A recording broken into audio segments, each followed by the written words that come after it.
une consultation médicale pour recevoir pour faire une chirurgie ou une opération. On ne peut pas donner sa vie et son corps à n'importe qui ou n'importe quel charlatan.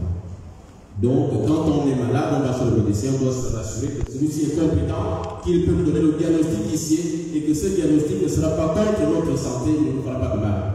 C'est pourquoi, pour arriver à comprendre ces contradictions, comme nous le verrons avec la métamorphie, il faut que ceux qui nous parlent de la parole de Dieu, eux-mêmes soient garnis et soient effectivement en possession de tous les outils nécessaires capables de nourrir votre foi. Bref, lors de la lecture de la Bible, lorsqu'on tombe sur les éléments qui ne coïncident pas entre eux, cela doit simplement nous rappeler que la Bible est le fruit d'une longue et riche histoire religieuse et humaine, et qu'il est par conséquent tout à fait naturel d'y retrouver des contradictions et des incohérences. Je vous remercie.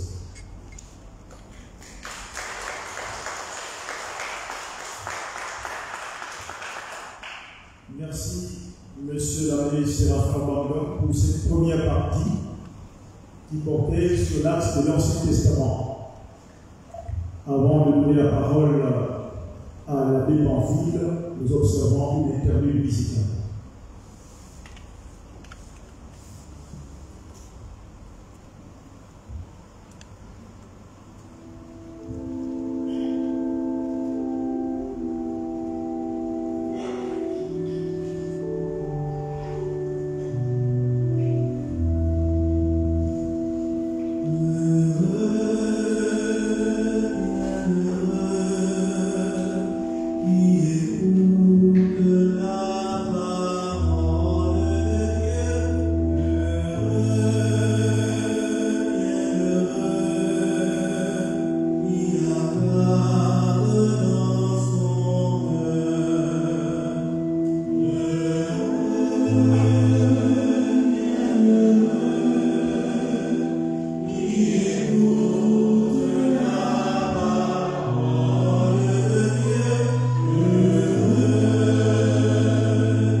Après cette première intervention, qui nous donne de retenir que la Bible est une construction, elle trouve sa source dans l'inspiration divine.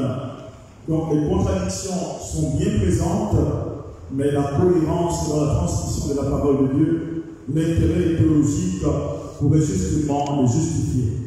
Dans tous les cas, au regard des critères de canonicité, on peut retenir que le Seigneur, par la grâce de cet esprit, reste le seul auteur de cet ensemble littéraire. À présent, nous donnons la parole à l'abbé Pamphile Assoumoumou, prêtre de l'archidiocèse de Libreville depuis le 29 septembre 2019. Il est titulaire d'un Master 2 en théologie biblique, obtenu à l'Université catholique d'Afrique centrale à Yaoundé.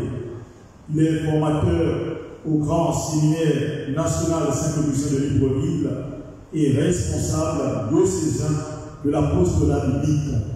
L'abbé Pamphile va présenter cette thématique sous l'axe du Nouveau Testament. Monsieur l'abbé, vous avez la parole.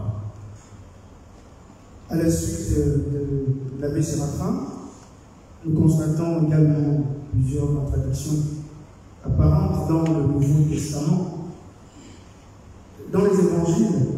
l'épisode de la guérison du paralytique en Marc, chapitre 2, verset 4, nous présente une terrasse où on creuse un trou pour accéder à Jésus, tandis que chez Luc, au chapitre 5, verset 19, on parle d'un toit en tuile pour accéder à Jésus.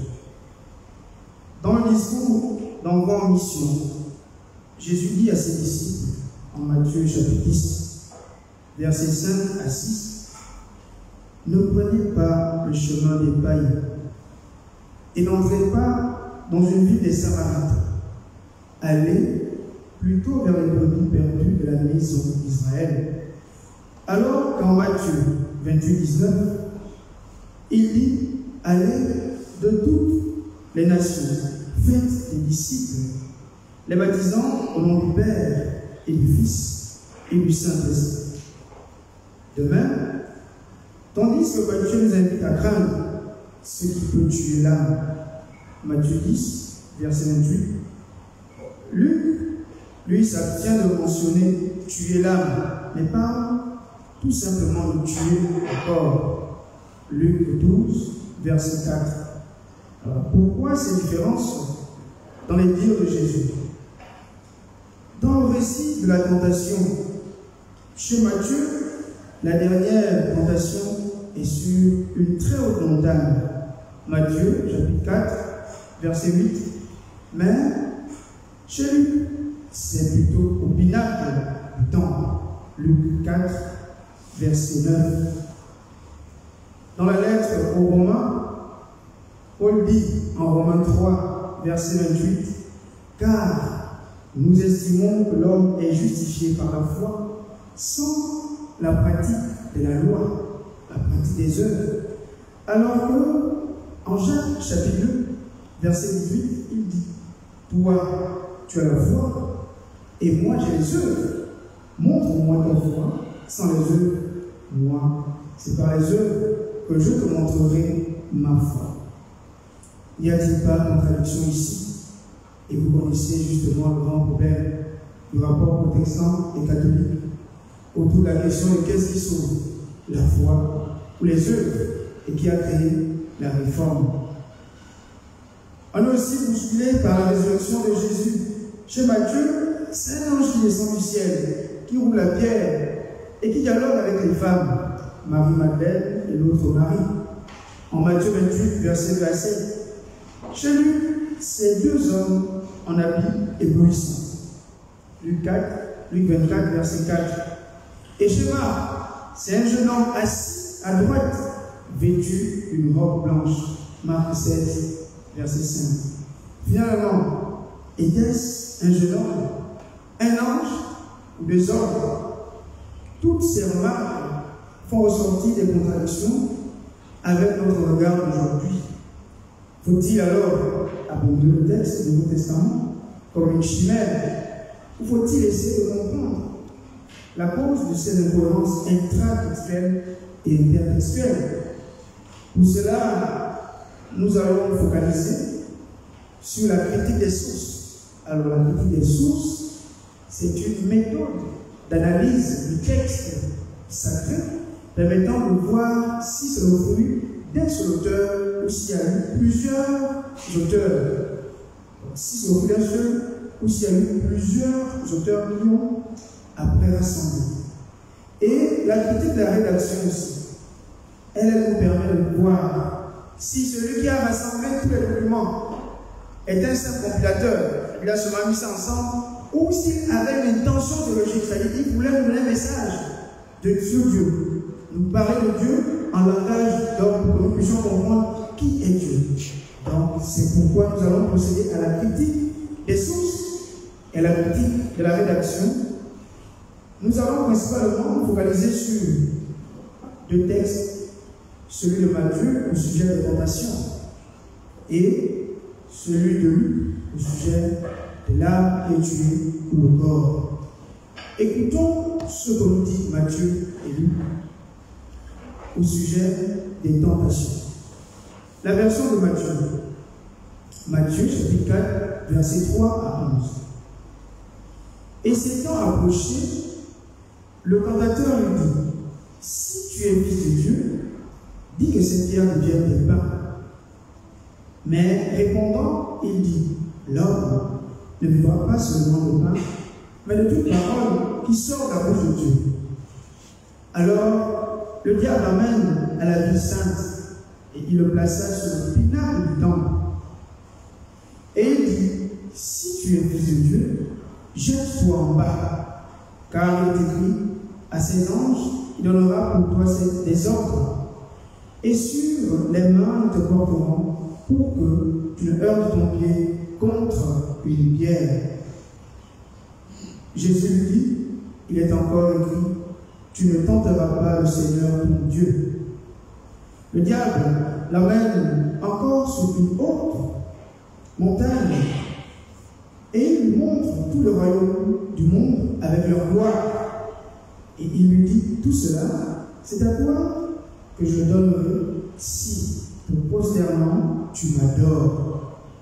Alors, Jésus lui dit, arrière Satan, car il est écrit, le Seigneur ton Dieu, tu adoreras, et lui seul tu serviras. Alors, le diable le quitte, et voici que les anges s'approchèrent et le servirent. La version de Luc 4, versets 3 à 13. Or, le diable lui dit, si tu es fils de Dieu, dis à ces pierres qu'elles deviennent du pain. Et Jésus lui dit, il est écrit, ce n'est pas le pain seul que vivra l'homme. Et l'ayant conduit en haut, il lui montra tout le royaume de la terre habité en un instant. Et le diable lui dit, c'est à toi que je donnerai cette puissance entière avec sa gloire, car elle m'a été remise, et à qui je veux, je la donne. Si donc tu m'adores, elle sera tout à toi. Et répondant, Jésus lui dit, il est écrit, tu adoreras le Seigneur ton Dieu, et lui seul tu serviras. Puis, il le conduisit à Jérusalem, et il le plaça sur le pinacle du temple. Et il lui dit, si tu es fils de Dieu, jette-toi d'ici bas, car il est écrit, à ses anges, il donnera pour toi des ordres, pour qu'ils te gardent, et encore, sur les mains, ils te porteront pour que tu ne heurtes ton pied contre une pierre. Et répondant, Jésus lui dit, il est dit, tu ne tenteras pas le Seigneur ton Dieu. Alors, ayant épuisé toute tentation, le diable s'éloigna de lui jusqu'au temps marqué. Et maintenant, le texte de Marc chapitre 1, les versets 12 à 13. Et aussitôt, l'Esprit le pousse au désert. Et il était dans le désert 40 jours, tenté par Satan.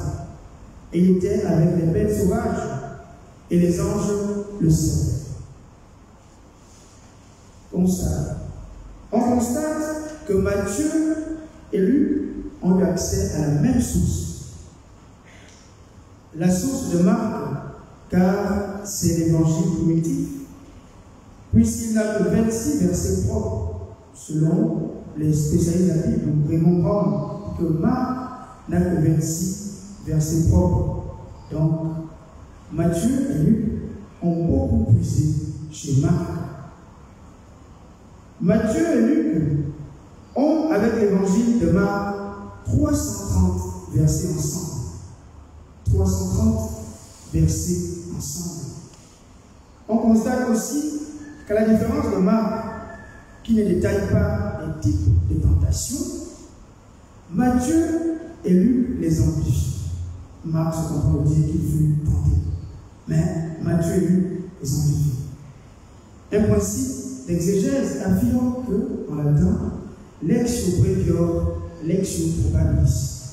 C'est-à-dire la lecture brève ou courte est la plus sûre. Il est plus facile de développer que de simplifier. Ce qui prouve à suffisance que l'évangile de Marc est le plus primitif. Au niveau des versets, Matthieu a 11 versets, tandis que Luc en a 13. Luc est plus long que Matthieu. au niveau du type des tentations, il y a inversion. La deuxième tentation chez Matthieu est au binaire du temps, tandis que chez lui, elle correspond à la troisième tentation. Par contre, pour Matthieu, la troisième tentation est sur une très haute montagne. C'est ce qui fait le malaise qu'a fait le rédacteur final. Pourquoi cette complication qui crée des violences et même la contradiction dans notre esprit? Finalement, quelle était la dernière tentation sur la montagne ou au pinacle? Regardons la structure globale du récit, du début et de la fin de chaque évangéliste. Luc entame son récit par le temple de Jérusalem, où Zacharie le prêtre, Luc chapitre 1, versets 8 à 12, offre le sacrifice d'encens et achève le récit par la mention du temple de Jérusalem, où les disciples étaient dans le temple bénissant Dieu. Luc 24, verset 53. Il y a le temple au début et le temple à la fin, c'est-à-dire la centralité du temple pour Luc, le lieu par excellence dans l'Ancien Testament où Dieu avait mis son nom. La présence de Dieu. Si Luc, dans la tentation, situe la dernière au temple, c'est parce que c'est pour lui un lieu théologique très significatif. Le temple est l'endroit où on se sent le plus en sécurité, puisqu'on est dans les mains du Seigneur. Et le psaume dit justement, quelle joie quand on m'a dit, allons à la maison du Seigneur. Psaume 122, verset 1. Et l'autre ajoute, j'ai demandé une chose au Seigneur, la seule que je cherche, habiter la maison du Seigneur tous les jours de ma vie. Psaume 27, verset 4. Par contre, pour Matthieu, la troisième tentation est la montagne. C'est le sommet. En regardant le chapitre 5, verset 1, c'est sur une montagne que Jésus clame les béatitudes. Heureux, heureux, heureux. À la fin, c'est sur une montagne que Jésus ressuscité envoie ses disciples parmi les nations. À la fin, c'est la montagne qui, dans la Bible, désigne le lieu de proximité avec le tout autre. Dans le récit des tentations, chez Matthieu, le diable sur la montagne s'était placé pour ceux qui n'ont pas. Il prétend donner le pouvoir terrestre à Jésus. Or, à la fin de l'évangile, Jésus reçoit la plénitude du pouvoir qui n'est pas la précarité du pouvoir du diable. Il le dit si bien, tout pouvoir m'a été donné au ciel et sur la terre. Et dans la pensée sémitique, les extrémités expriment la totalité. Quand le ciel et terre, c'est la totalité. C'est pourquoi la montagne est le sommet de la tentation chez Matthieu, qui est le plus juif des évangélistes. Que ce soit Matthieu ou Luc, on comprend que les deux rédacteurs ont voulu adapter leur manière de présenter la tentation de Jésus à la théologie qu'ils voulaient développer et qui était plus parlante pour leur auditoire. La montagne parle plus aux Juifs et le temple de Jérusalem parle plus à toutes les nations. C'est le lieu où tout le monde devait aller adorer le Dieu véritable. Isaïe 60. Et d'ailleurs, dans l'architecture du temple, il y a ce qu'on appelle les parvis. Le premier parvis, c'est ce qu'on appelle le parvis des gentils, où les non-juifs pouvaient venir se mettre pour adorer Dieu. Et c'est pourquoi Jésus va se fâcher au temple. Parce que ce parvis des gentils, malheureusement, était devenu un lieu de commerce, où on échangeait de l'argent, où on vendait les bêtes pour le sacrifice. Et comme ça faisait gagner un peu d'argent au prêtre, il cautionnait l'affaire. La manière de présenter les tentations est donc un effort d'inculturation de la part de nos hagiographes. Jésus a été tenté, mais la présentation dépend de l'auditoire. À ce niveau, les contradictions ne sont qu'apparentes, mais l'analyse littéraire nous permet de voir qu'il s'agit juste d'une adaptation du discours au contexte approprié. Après cette analyse, nous voulons également analyser deux autres textes qui font ressortir des contradictions apparentes. Luc 12, verset 4 et Matthieu 10, verset 28. Matthieu 10, verset 28 dit ceci. Ne craignez rien de ceux qui tuent au corps, mais ne peuvent tuer l'âme, mais craignez plutôt celui qui peut mettre dans la gêne à la fois l'âme et le corps. Mais Luc lui dit, Luc 12, verset 4, je vous le dis, à vous mes amis, ne craignez rien de ceux qui tuent le corps, et après cela ne peut rien faire de plus. Je vais vous montrer qui vous devez craindre. Craignez celui qui, après avoir tué, a le pouvoir de jeter dans la géhenne. Oui, je vous le dis, celui-là, craignez-le. Ces deux passages bibliques posent un problème de cohérence. Le premier fait ressortir la possibilité de tuer l'âme chez Matthieu, tandis que chez lui, il s'agit tout simplement du corps. Pourquoi cette différence dans la recommandation de Jésus? La critique littéraire des deux textes fait ressortir qu'ils n'ont pas les mêmes destinataires. Matthieu s'adresse à une communauté en majorité juive, d'où l'abondance des références à l'Ancien Testament. À chaque action de Jésus, on dit tout ceci. Or, tout ceci advint pour que s'accomplisse cet oracle prophétique du Seigneur qui revient pour former scripturalement la messianité de Jésus. Chez les Juifs, Dieu a le pouvoir de tout anéantir. Chez lui, par contre, il n'y a que le corps qui peut être tué. Étant donné que le monde du bassin méditerranéen, qui est l'endroit du monde de Luc, a été dominé longtemps, 8 siècles, par les Grecs, une comparaison avec la philosophie antique grecque nous permet de constater que les Grecs croient en l'immortalité de l'âme. Cela veut dire que Luc écrit pour les païens chrétiens. Pour éviter de choquer leur conception, il s'abstient de mentionner la mort de l'âme. Imaginez qu'il y a rien qui croit l'immortalité de l'âme, que la mort, l'âme est morte, c'est le choquer, il va sortir. Luc adapte son discours à son auditoire. La nuance part donc du public visé. Pour que le message passe, il doit tenir compte de son auditoire. Les contradictions apparentes ne sont que le fruit de la différence des destinataires.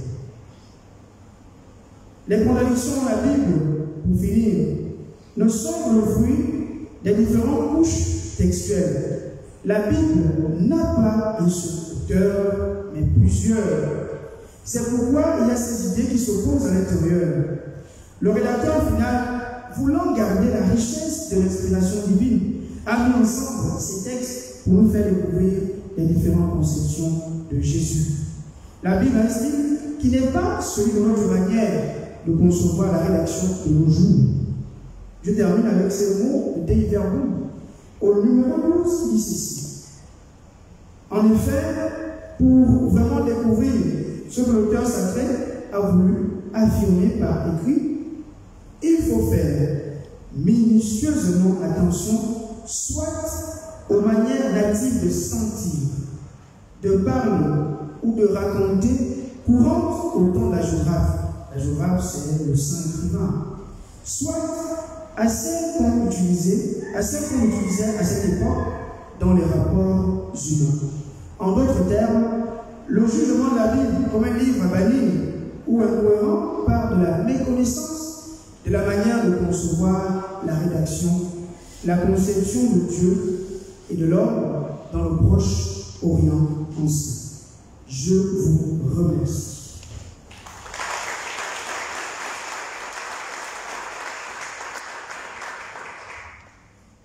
Merci, Monsieur l'abbé Pamphile. Autant de différences dans les épisodes des péricopes discordantes, et pourtant, ce sont les mêmes thématiques qu'on retrouve. Le langage de l'homme pour faire comprendre mieux pourrait certainement orienter les intérêts théologiques spirituels des auteurs. Du coup, la critique des sources et la critique de rédaction apparaissent comme des éléments qui permettent de justifier les contradictions dans la Bible. Dans tous les cas, ces contradictions demeurent apparentes, car le sujet de la Bible reste de lui-même.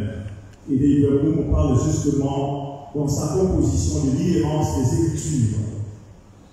Au terme de ces échanges, après l'interview musicale, nous allons tout de suite passer à l'échange. Certainement, il y a des questions, des interrogations, et nous allons donner justement la parole à l'assistance.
Nous arrivons maintenant à l'échange.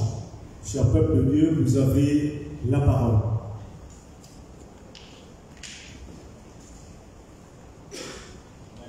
Bonsoir à tous.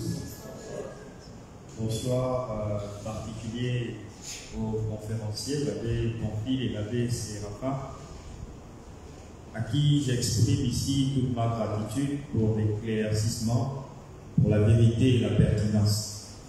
Qu'à cela me tienne, une question m'est venue, et cette question est la suivante. Elle est en lien avec l'inhérence des Écritures de la Bible, qui soutient que la Bible ne contient pas d'erreur en matière de foi. Cette inhérence, les Écritures ne trouvent-elles pas sa confirmation dans l'inclusion biblique qui se manifeste dans le livre de l'Apocalypse, en 7 derniers chapitres, le chapitre 21, le ciel nouveau et la terre nouvelle. Plus de peur, plus de larmes, plus de cris, plus de deuil. Et le premier livre de la Bible, la Genèse, qui comprend par cette foi, cette mention, Dieu vit que cela était bon. Ma question.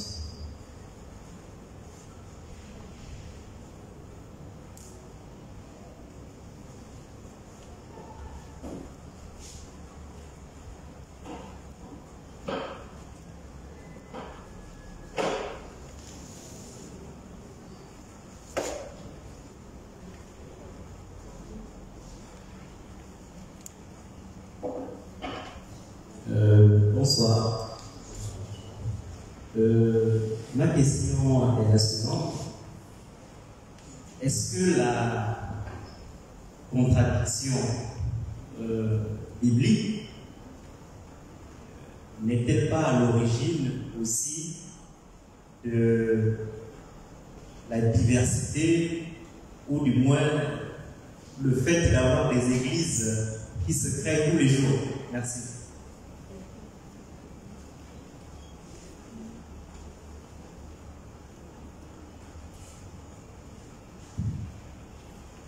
Bonsoir à tous. J'ai juste une question.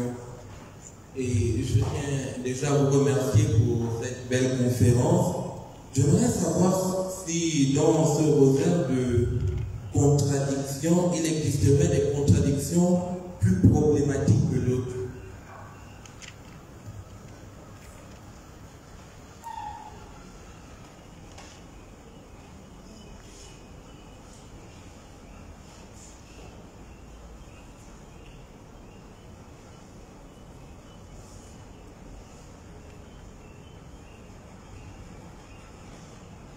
Alors, merci pour vos questions. Donc, on répond à deux. Et si dans la salle, quelqu'un a quelque chose à ajouter, n'hésitez pas. La Bible s'accroît par ses lecteurs. Et donc, chacun de vous, n'ayez pas peur, n'hésitez pas. Ne doutez pas de vous. Vous avez quand même des outils pour comprendre dans le sensus fidei, c'est-à-dire au sens de la foi, peut vous aider à percevoir certaines réalités de foi. Et donc, c'est vraiment en réalité un échange, l'interaction. Donc, si quelqu'un veut faire l'assemblée, allons-y communément. Commençons par la première question de l'abbé Virgile, l'inhérence des Écritures. Effectivement, la Bible ne se trompe pas en matière de foi.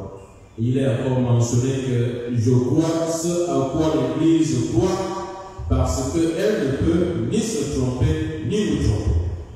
Une fois nous sommes déjà sûrs de cela, c'est pourquoi je suis très content de cette question, c'est pourquoi, quand je pense à mes étudiants, pour mieux comprendre la Bible, il y a l'interprétation de la Bible dans l'Église. Et ça répond déjà à la dernière question, non la deuxième, est-ce que la contradiction n'est pas logique de la prolifération des églises? Si chacun interprète la Bible pour son intérêt personnel, Dieu deviendra un précepte, un prétexte, un fonds de commerce. Et où il sera question de montrer qu'effectivement dans la Bible, il n'y a que des prophéties de prospérité. Or, il n'y a pas que ça. Il n'y a pas que des prophéties de prospérité. Il y a le sens chrétien de la souffrance, il y a la mort, il y a même la maladie, il y a l'échec, il y a la désillusion, et ainsi de suite. Et la Bible reconnaît, les ordres bibliques en ont de l'expérience et le Christ lui-même au sommet de tout. Bref, la Bible ne peut pas effectivement se tromper quand il s'agit de porter ou d'orienter l'homme vers son origine qui est son créateur. Et c'est pourquoi effectivement Dieu a vu que cela était bon. Et le ciel, donc il est question dans l'Apocalypse, le ciel vaut le terme vrai, c'est par rapport à tout ce que l'auteur de ce livre a souffert, a vécu, donc il est témoin, c'est-à-dire la souffrance. La souffrance, et donc cette souffrance ne va pas le dernier mot sur les chrétiens. Cette souffrance ne doit pas nous faire perdre notre foi. Cette souffrance ne doit pas nous permettre de penser que Dieu s'en est allé, Dieu a déserté la terre et Dieu n'est pas sauvé à l'homme. Et donc le ciel nouveau et la terre nouvelle renvoie en réalité à la victoire de la foi sur la souffrance présente. Et c'est pourquoi même Dieu a vu que cela était bon, quelle que soit l'action de l'ennemi, d'accord, il n'aura jamais le dernier mot. La résurrection du Seigneur nous en donne déjà une preuve. Et il lui a effectivement une terre nouvelle et un ciel nouveau. Vous voyez même encore dans les évangiles du mois de Jean, en réalité, Marie-Madeleine confond Jésus à un jardinier. Il pensait que c'était un jardinier. Et c'est une métaphore chez Jean. Le jardinier, c'est quelqu'un qui donne la vie à la terre, qui donne le notre visage de la terre, effectivement le travail du jardinier. Et le premier jardinier, c'était Dieu lui-même, qui a tout créé et qui a mis l'homme dans un jardin. Et donc, ce jardinier anticipe déjà la création de la terre, de la nouvelle terre et d'un nouveau ciel. Bref, au niveau de la foi, ceci nous permet de rester ferme, de croire à ce que l'Église enseigne et qui est fondamentalement ancré dans la parole de Dieu. Et je m'en vais maintenant à la dernière question. Est-ce que dans la contradiction, il y a des problématiques plus difficiles que d'autres? Alors, on ne peut pas dire qu'il y a des problématiques plus difficiles que d'autres, il y a sûrement des contextes. Et c'est de cela que parlait l'abbé Pamphile. Il y a des contextes. Et vous voyez, dans la méthode de l'abbé Pamphile était vraiment la méthode synchronique. C'est-à-dire qu'il rentre dans le texte, les uns peuvent voir l'analyse littéraire, et ainsi de suite. Et moi, je me suis limité dans l'analyse historico-critique. Et dans cette analyse historico-critique, on peut trouver certaines contradictions, mais on ne peut pas dire que ces contradictions sont moins violentes que les contradictions qu'on peut retrouver dans la méthode synchronique. Donc, tout dépend du texte, tout dépend du contexte, et tout dépend de la théologie du texte. Je passe la parole à la conférence.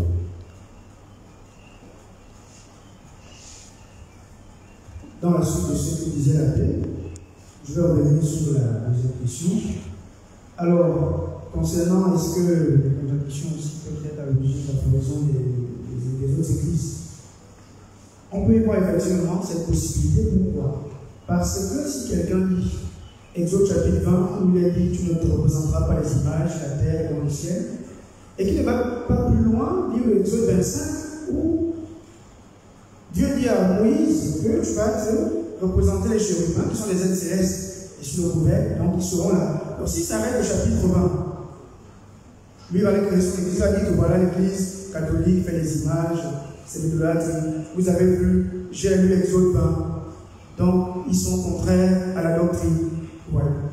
Il ne va pas le lire, s'il ne lit pas Nombre 21, les serpents au désert qui vont mordre les Israélites, et Dieu qui dira à Moïse qu'il faut justement reprendre le serpent des reins, et ceux qui mourront seront sauvés. Donc, s'arrêter à un passage de Bible sans lire le tout peut entraîner quelqu'un à créer son église. C'est pourquoi la vérité se trouve dans le tout et non pas dans la partie.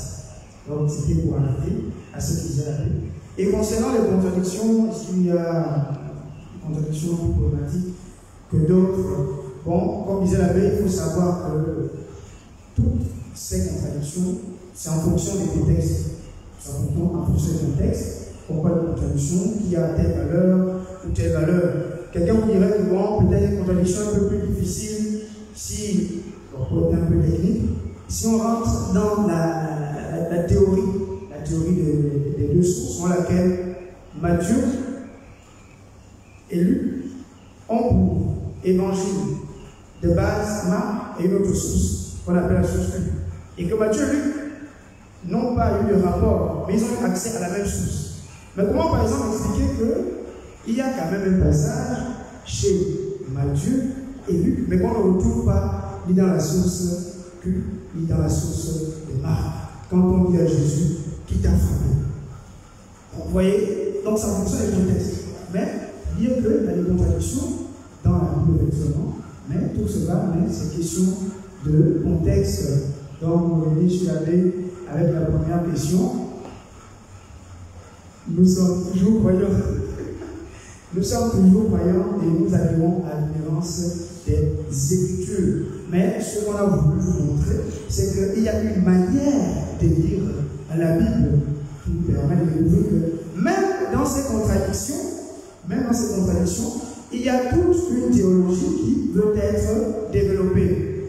Alors, par exemple, comme a pris l'abbé, sur les deux récits de la création, Genèse chapitre 1, 27, où on voit que l'homme et femme, il les créa, et l'autre où il va modeler et l'homme va devenir être vivant en le souffrant.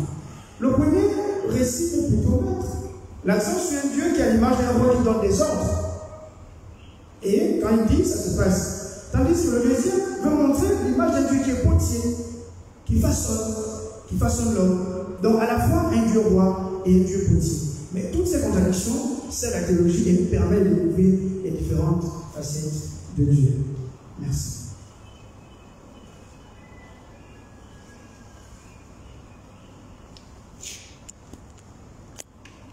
Bonjour tout le monde. Bonjour, merci au conférencier. Moi j'avais une question par rapport à un passage de l'évangile de Matthieu. En fait, dans ce passage, on dit que Joseph a attendu que Marie mette au monde son enfant pour avoir des rapports sexuels avec Marie. Bon. Il y a un autre passage, là je lis une autre version de la Bible qui dit qu'ils ne se sont pas retrouvés, on va dire, intimement avant qu'elle ait enfanté de Jésus. Sauf que l'Église, en fait, nomme Marie, la Vierge Marie, et Joseph son chaste époux. Donc, moi, je voulais savoir ce passage de l'évangile de Matthieu, qu'est-ce qui sous-entend? Est-ce que, quand on parle de Joseph chaste, c'est que vraiment, il a respecté le fait que Marie ait porté Jésus et donc il n'y ait pas eu d'intimité entre eux? Ou qu'est-ce que la Bible entend en fait? Moi, j'aimerais vraiment savoir par rapport à ce passage de l'Évangile. S'il vous plaît, merci.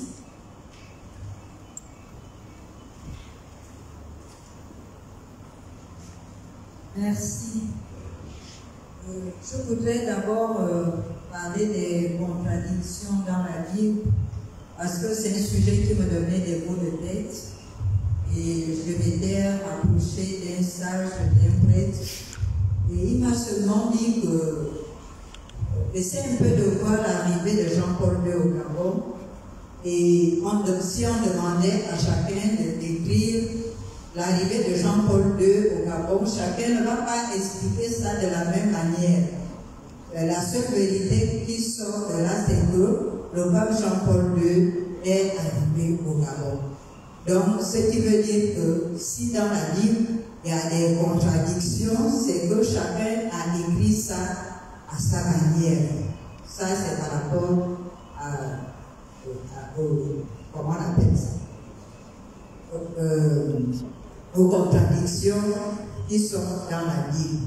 Et ça a résolu mon problème par rapport à ces niveaux. Mais si je suis venue à cette conférence, c'est qu'il y a un sujet qui est dans notre Église catholique. La Genèse, bon, pour ceux qui connaissent les références, parce que quand Dieu parle à Adam, il lui dit multipliez-vous, et ainsi de suite. Mais à notre niveau, nous sommes dans une église où il y a trop d'interdits. C'est ce que mes filles m'ont dit, que s'ils sont partis de l'autre côté, parce qu'il y a trop d'interdictions. Il n'y a pas de concubinage, il n'y a pas de, comment on appelle ça, la fornication, tout ce que vous connaissez. Donc, ils m'ont même dit que toi qui as fait ton enfant à 17 ans, pourquoi toi tu veux que nous faisons nos enfants à 40 ans? Parce que l'Église catholique demande l'abstinence, enfin, le mariage chrétien ne peut communier que si vous êtes marié à l'Église catholique. Donc, ce tranche d'âge, ces jeunes, nos enfants, nos filles, on ne sait plus comment les garder dans notre Église avec ce sujet-là. Parce qu'ils se disent que chez les protestants, c'est facile. On n'interdit pas ces choses là-bas, comme dans les églises de l'éveil. Donc, si je suis venue ce soir, c'est que nos chers prêtres essaient de trouver une solution par rapport à ce sujet. Merci.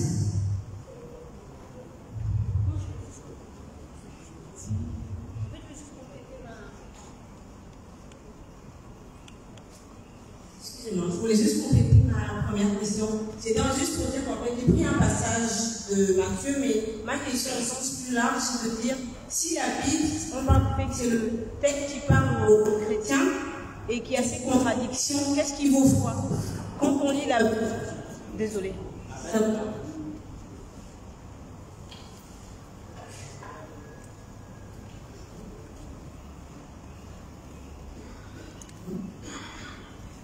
En fait, je voulais dire au sens plus large, ma question c'est de savoir s'il y a des contradictions même dans la Bible, alors qu'on parle du fait que la Bible, on décrit la Bible comme le texte par lequel Dieu parle aux hommes. Qu'est-ce qu'il vous faut en fait? Comment savoir ce qu'on lit de... Qu'est-ce qu'on doit retenir finalement si d'un passage à un autre il y a des contradictions? Je veux dire, comment savoir quel est le message qui doit se mettre au-dessus des contradictions qu'on a pu lire à partir des textes? C'est ça. Merci.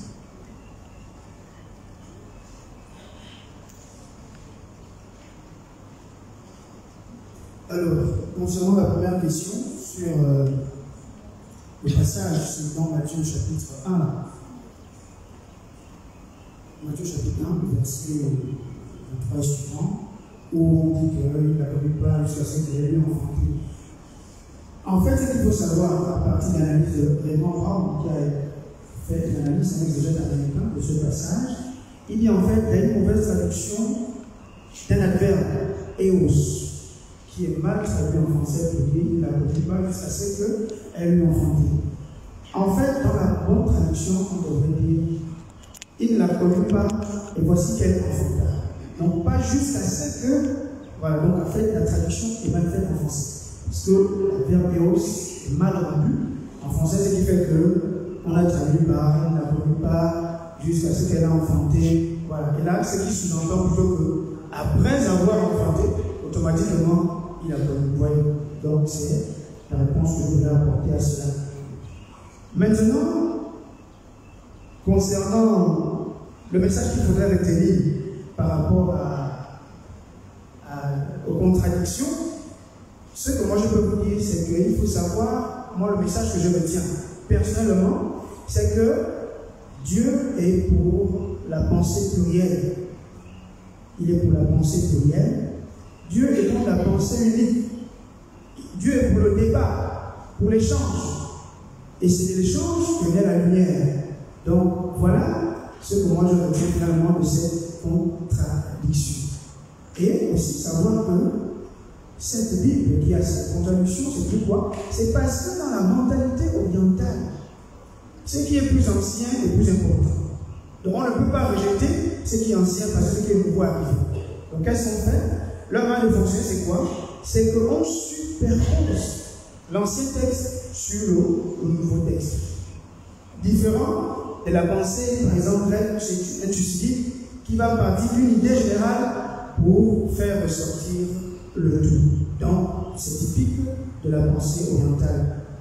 La pensée plurielle, c'est là qu'est la richesse, comme un morceau de cristal qui a plusieurs niveaux et dont le rayon apparaît en fonction du niveau auquel je suis. Donc, la vérité ici dans la Bible est comme ça.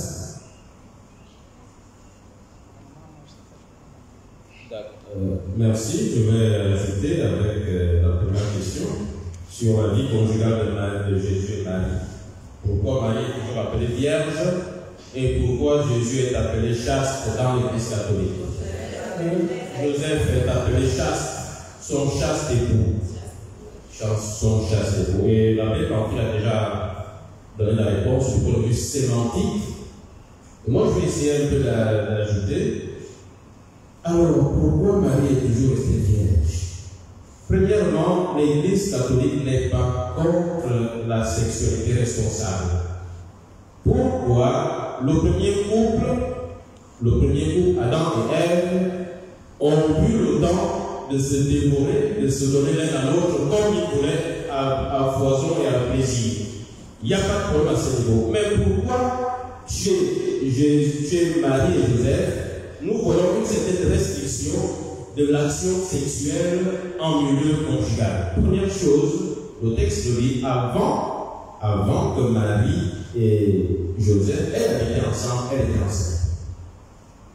Dans la mentalité humaine, il est impossible, quasiment impossible, que la femme devienne enceinte sans contracter de la conception. C'est la voie normale pour arriver à cet état de fait. Alors comment Marie peut être enceinte, accoucher et demeurer vierge? Donc, en plus de ce travail que l'abbé Pamphile a montré, la traduction, et effectivement on peut le montrer maintenant dans les faits. Premièrement, quand une femme accouche, il y a un recul humain, scientifiquement. On ne peut plus rester vierge. Et vous allez voir que quand Jésus ressuscite, on nous dit, le texte nous dit, quand Jésus ressuscite, les apôtres étaient enfermés, ils avaient peur. Les portes étaient fermées, les fenêtres aussi, ils avaient peur des Juifs. Et Jésus entre sans intention. Il entre dans la maison et il dit aux disciples, la personne avec vous. Est-ce que vous ne vous mettez pas en tête, si un tel homme arrive à rentrer dans la maison, dans les grandes barrières comme ça, sans aucune ouverture, sans ouvrir la porte et les fenêtres, ne pouvez pas faire la même chose pour la Vierge Marie? Entrer et sortir en elle sans bouger lui-même et la laisser intacte. Voilà, c'est encore une histoire. Vous comprenez? C'est-à-dire, l'Église reconnaît que ce miracle est possible. Parce que ça ne s'est pas souvent passé en Marie, ça s'est passé hors du ventre de Marie. Et ça s'est réalisé à travers des constructions humaines, des maisons fermées. Et vous voyez, s'ils ont peur d'agir, ils ont tout fermé. Ce n'est pas seulement laisser des barrières comme ça. Ils ont barricadé pour qu'aucun ne puisse entrer.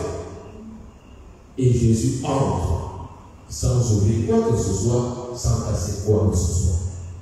Voilà ce qui peut d'abord justifier la virginité de Marie. Et si elle est devenue enceinte, si Joseph s'énerve, c'est parce qu'effectivement, il n'avait pas encore dégusté sa femme.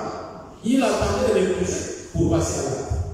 Cependant, pourquoi Joseph continue à être chaste? La chasteté peut même s'exercer dans le mariage.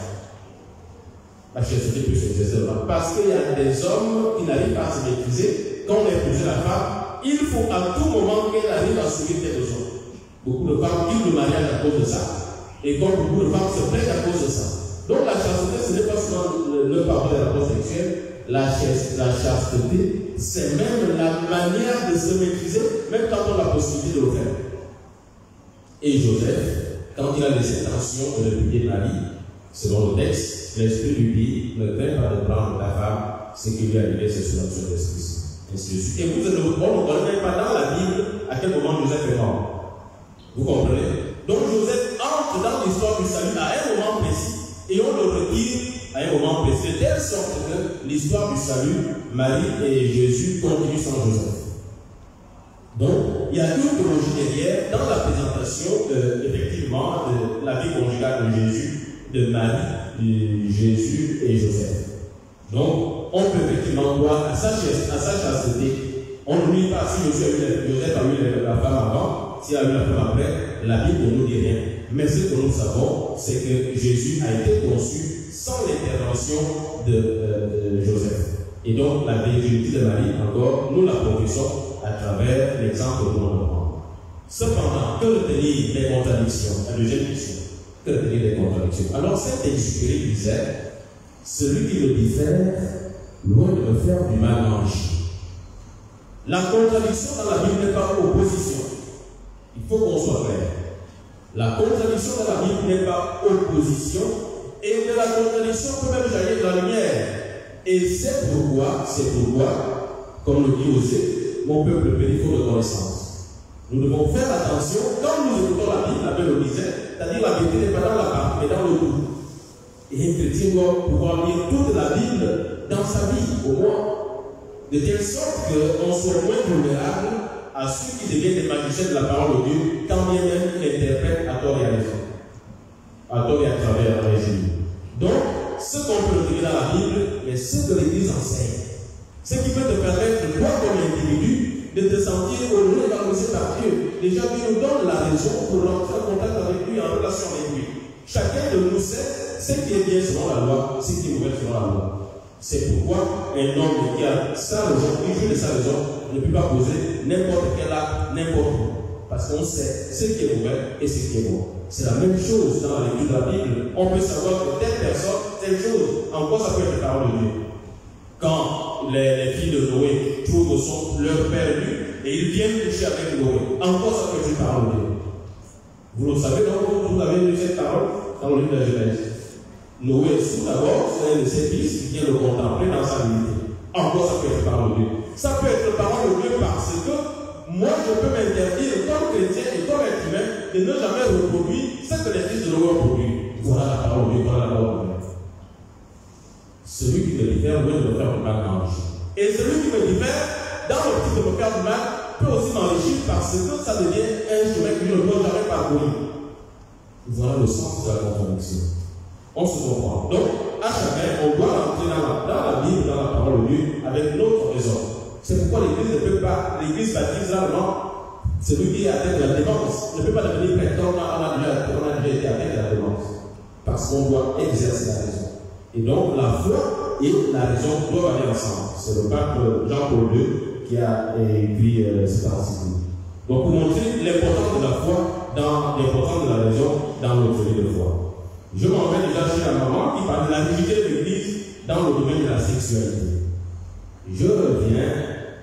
Avant Vatican II, qu'effectivement la sexualité était considérée comme un péché dans l'Église catholique, avant Vatican II. De telle sorte que, je l'ai expliqué à mes étudiants, de telle sorte que même le prêtre lui-même pour se laver, le dimanche avant de célébrer, il y avait des instruments avec lesquels il fallait essayer un peu de manager les organes génitaux pour ne pas le toucher. Et c'était interdit. Et même le lendemain, avant même d'aller à l'église, il fallait se confesser de ce péché. Et même ceux qui étaient mariés, ils devaient vous donner l'un à l'autre seulement en vue de la production, en vue de la procréation. La véritable question qui se posait, si la femme ne pouvait pas procréer, à quoi serviraient les rapports sexuels? Et le Concile Vatican II a répondu à cette question pour montrer que quand on se marie, les rapports sexuels c'est pour le bien des époux. Ça peut te soigner des maux de tête. Ça peut te libérer de la vessie si tu as envie de penser. C'est normal. Donc, si vous êtes marié et l'Église vous encourage, c'est pourquoi, pendant la célébration du mariage à l'Église, on dit embrassez-vous. Un jour, je célèbre le mariage, je demande au mari de vous embrasser, que la femme s'écrit, même à l'église. Je dis, même à l'église, on s'embrasse, embrassez-vous. Ils se sont embrassés. Alors, non, l'église n'est pas contre ça. C'est que l'église fait, avec Vatican II aussi, l'église interdit de rentrer dans vos chambres, de vous dicter ce que vous devez faire dans vos chambres. Est-ce que vous comprenez? Et donc, ce que l'église veut, l'église étant experte en humanité, l'église évite de procéder à la gadgetisation du sexe. Voilà le véritable de notre génération. Le sexe devient gadget. On utilise comme on veut, vous savez tout ça. Et donc l'église peut mettre l'homme sur ses forces. À quoi ça sert à l'homme de gagner le monde entier s'il est appelé de son nom? À quoi ça sert de se lever de l'homme à l'homme si on parvient à prendre le sida et qu'on part sans avoir même laissé les enfants? Donc l'église est maître et maîtresse. Donc il veut encadrer l'être humain dans ce qui peut conduire le mauvais exercice de sa liberté. De sa liberté. Il était parfois interdit de ne pas avoir un mariage à l'église si on a déjà un enfant avant mariage. Vous avez vu à qui on a arrêté le mariage parce qu'il avait eu un enfant avant mariage? Jamais personne. Tu peux avoir 1000 enfants, si l'homme dit que je t'épouse, je t'amène à l'église, on te marie. On te marie. Donc, le souci de l'Église, c'est peut-être d'être rigide dans la gestion de la sexualité, mais c'est de nous accompagner à avoir une responsabilité, une sexualité responsable. Une sexualité responsable. Donc, c'est ce que je peux vous dire. Dites à vos enfants qui ont quitté l'Église parce que, selon elle, l'Église est rigide dans le domaine de la sexualité, que ce n'est pas vrai. Même aucun parent ne peut accepter que sa fille change de garçon dans sa maison. Je ne crois pas. Sauf sur contrôle. Aujourd'hui, elle ramène un homme, elle dans la même maison, elle ramène encore un homme. Jamais. Je ne pense pas qu'un père puisse accepter ça. Même pas une mère responsable. Donc l'Église qui est mère veut éduquer ses enfants au respect d'abord du corps. Le corps n'est pas un objet. Encore un objet de plaisir. Le corps, c'est avec le corps qu'on loue le Seigneur. Le corps, comme le disait l'abbé Pamphile, est Dieu potier. La seule réalité que le Seigneur a malaxé de Seigneur, c'est le corps. Faisons l'homme à notre image, le corps. Donc ce corps, c'est le temple de l'Esprit Saint. Nous devons bien le garder, nous devons le respecter. C'est pourquoi on se lave 2 ou 3 fois par jour pour les femmes. On ne se lave pas parce que non, on doit l'entretenir, on doit en prendre soin. Et donc, l'Église n'est pas rigide, l'Église est mère, elle donne des orientations pour que l'homme retrouve sa dignité. Sa dignité. Je vous remercie.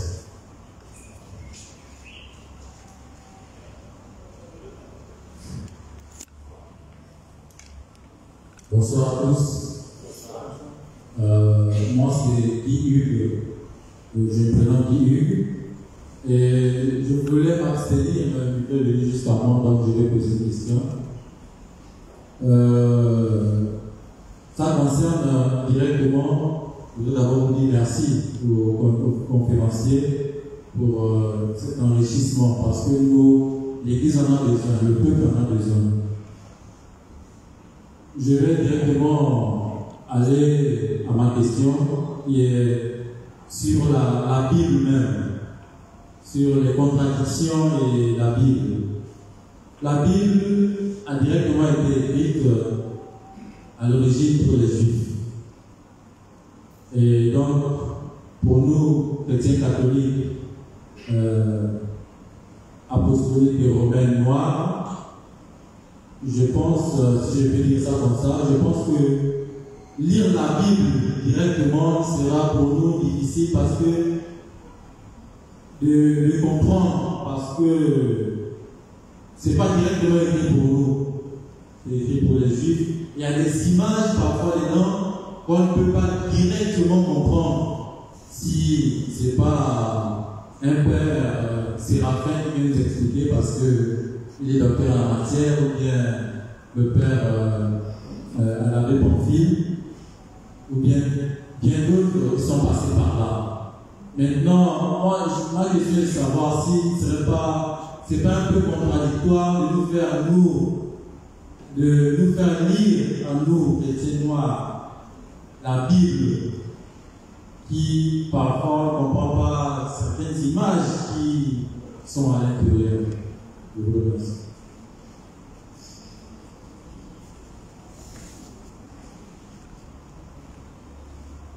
Nous sommes à la veille de la célébration du dimanche de la parole de Dieu. Nous savons que dans l'Église, en 3 ans, nous parcourons toute la Bible. Mais ce parcours de la Bible a une dimension liturgique communautaire. Cher Père, ma question est la suivante. Comment rentrer dans cette bibliothèque qu'est la Bible de manière personnelle? La question revient souvent dans les accompagnements des jeunes. Est-ce qu'on doit commencer par le premier livre de la Bible? Je ne pense pas qu'au 4e chapitre, nous allons continuer. Comment rentrer dans cette bibliothèque? Est-ce que nous devons rentrer dans la Bible en commençant par l'Apocalypse? Est-ce que nous devons commencer la Bible par les évangiles? C'est aussi des questions qui animent souvent les cœurs et même la pastorale de certains. Merci.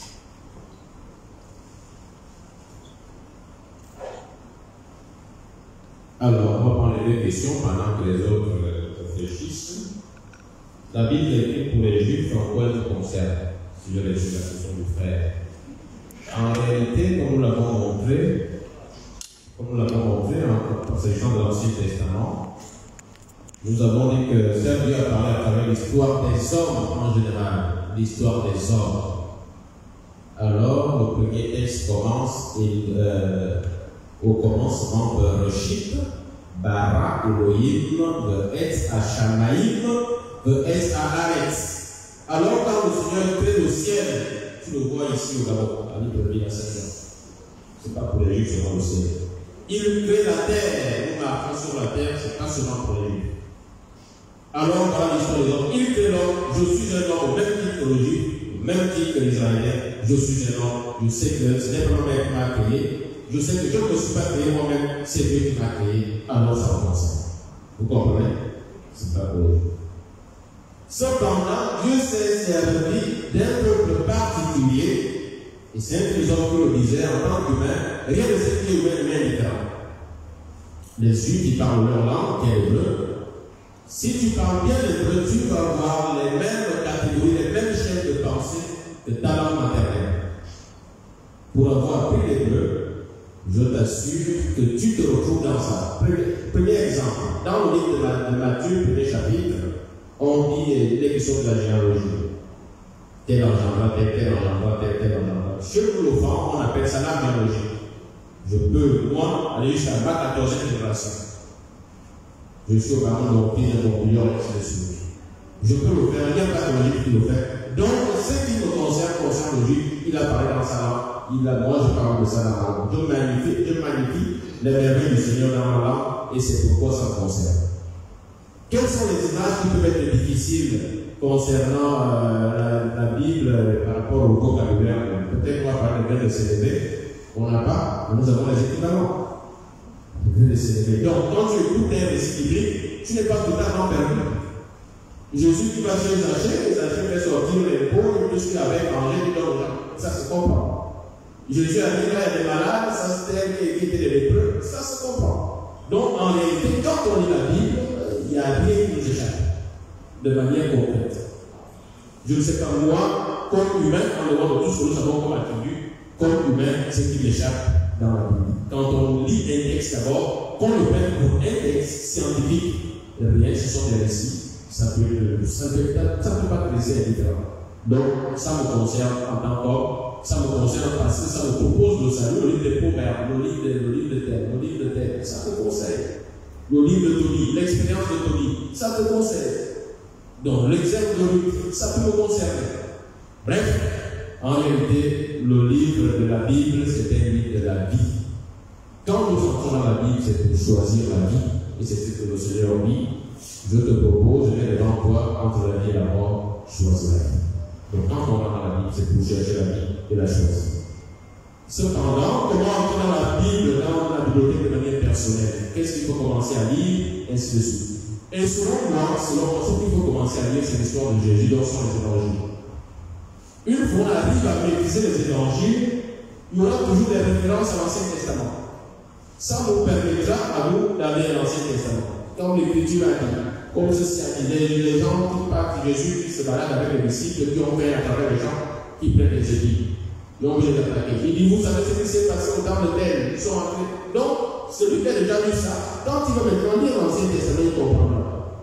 Donc, pour nous chrétiens, c'est toujours mieux de commencer par les évangiles, les 4 évangiles, d'abord les synoptiques, qui ont un style à peu près similaire, et qui ont un style très digeste, contrairement à Jean, qui a beaucoup d'images.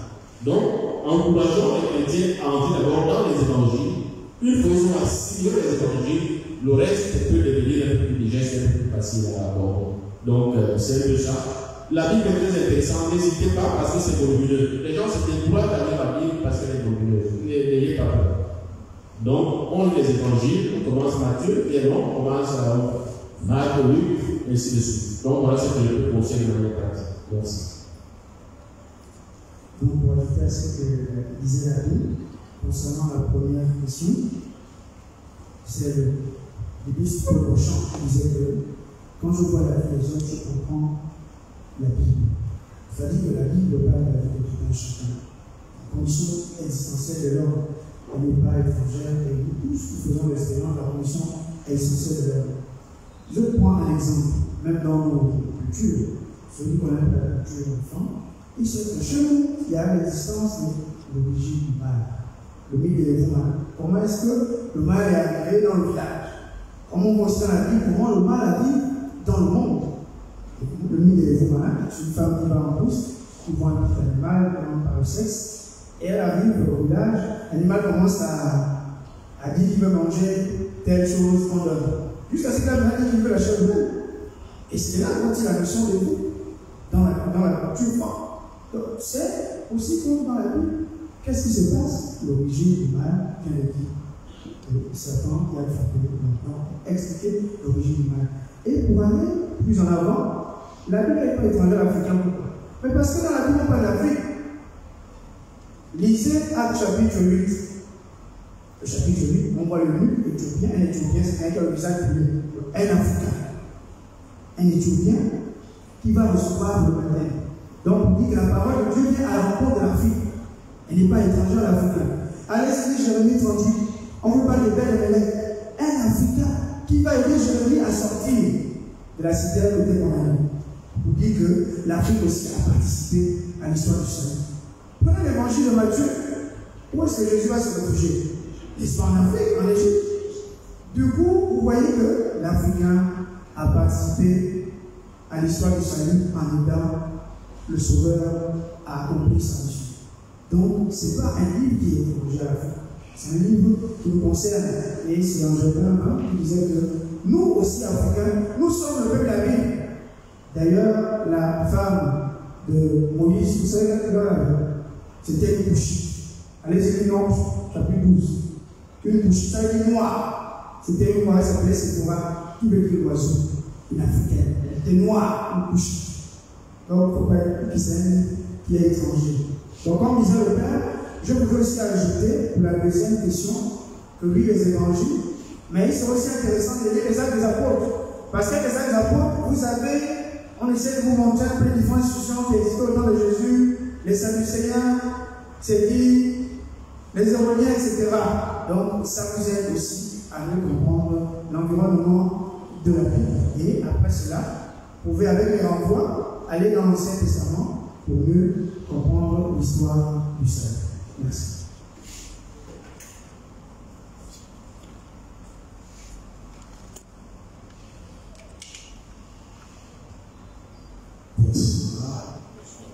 Merci.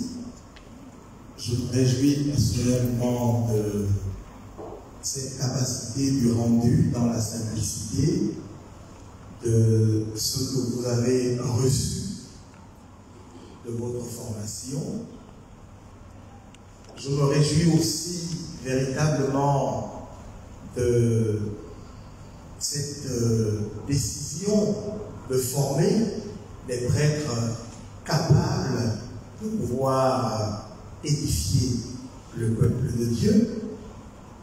Et donc, c'est une grande joie de pouvoir vous voir là devant, en train de nous édifier, quand nous savons que nous avions pris du temps pour vous édifier aussi, et on se laisse édifier par vous. Merci. Alors, je voudrais juste prolonger avec la question que j'ai cru entendre entre les lignes aussi de la préoccupation de, il a pu dire son prénom, c'est d'amener le chrétien à comprendre que la Bible a un contexte anthropologique existant. Dieu s'incarne et l'incarnation veut dire quelque chose. Et comme vous l'avez si bien expliqué avec des exemples, mais c'est important de prolonger des espaces comme ça parce que c'est ça aussi qui va aider le chrétien, et le catholique en particulier, de ne pas entrer dans un syncrétisme et de sortir de ce que j'appelle la foi fétichiste. La bonne compréhension de la Bible aidera le chrétien gabonais, le catholique, à sortir de la foi fétichiste. Et il est donc important de montrer que ce qui se dit dans la Bible est une réalité divine, mais aussi une réalité terrestre. D'où la dimension anthropologique à prendre en compte et culturelle. Et vous l'avez montré avec certains exemples. Parce que un texte, le même texte, adressé à celui qui est à Mongo, ne sera pas expliqué de la même manière que d'aller l'expliquer à celui qui est à Mifoul. Parce que le contexte ne sera pas le même, mais le message sera le même. Je pense que c'est important.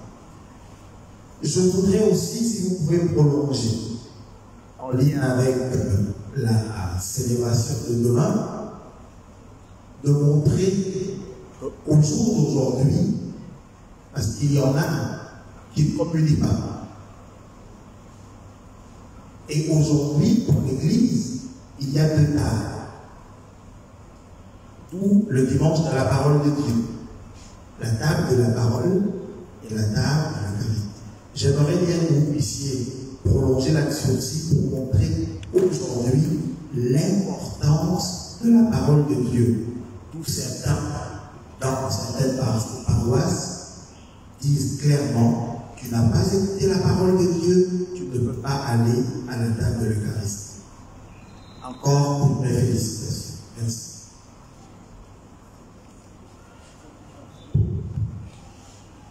Merci. Je voudrais tout simplement donner quelques compléments. Donc, mon intervention est plus une contribution, une question. D'abord, par rapport